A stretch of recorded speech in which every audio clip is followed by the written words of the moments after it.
un sacerdote eficiente. Hebreos 7:27. Que no tiene necesidad cada día, como aquellos sumos sacerdotes, de ofrecer primero sacrificios por sus propios pecados y luego por los del pueblo, porque esto lo hizo una vez para siempre, ofreciéndose a sí mismo.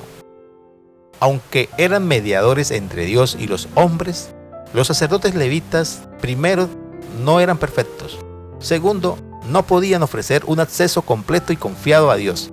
Y tercero, no podían ofrecer la perfección. Por estas tres razones podemos concluir, primero, que los sacerdotes levitas debían ofrecer también sacrificios por sus propios pecados. Ellos no eran perfectos, por ende, ¿cómo podían de alguna manera ofrecer la perfección a los demás?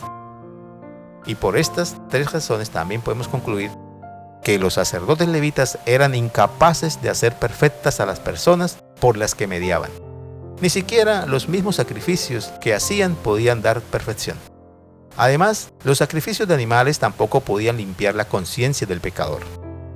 Los sacrificios de animales tenían el propósito de señalar el ministerio de Jesús y su sacrificio, que es el único que puede ofrecer una verdadera purificación del pecado. La función de los sacerdotes levitas y sus sacrificios fue temporal e ilustrativa. Mediante el ministerio de ellos, Dios quería conducir al pueblo a depositar su fe en el futuro ministerio de Jesús, el Cordero de Dios que quita el pecado del mundo. Al leer Hebreos 7 se nos habla de un sacerdote eficiente. Veamos, por ejemplo, Hebreos 7:12 dice: porque cambiado el sacerdocio, necesario es que haya también cambiado de ley. Este texto explica que había una ley de sacerdocio muy estricta que prohibía servir como sacerdote a quien no fuera de la línea o del linaje de Leví hasta Aarón. Pero en Hebreos 7, 13 y 14 se explica que Jesús era del linaje de Judá, por lo que esta ley de sacerdocio le impedía ser sacerdote. Entonces Pablo argumenta lo siguiente.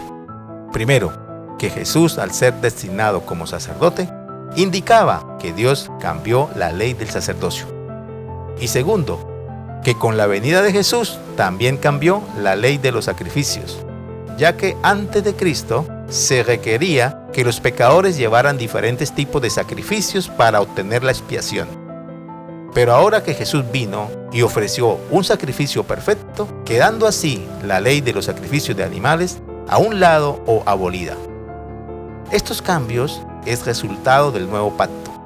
Estos cambios condujeron a una revelación mayor del plan de salvación.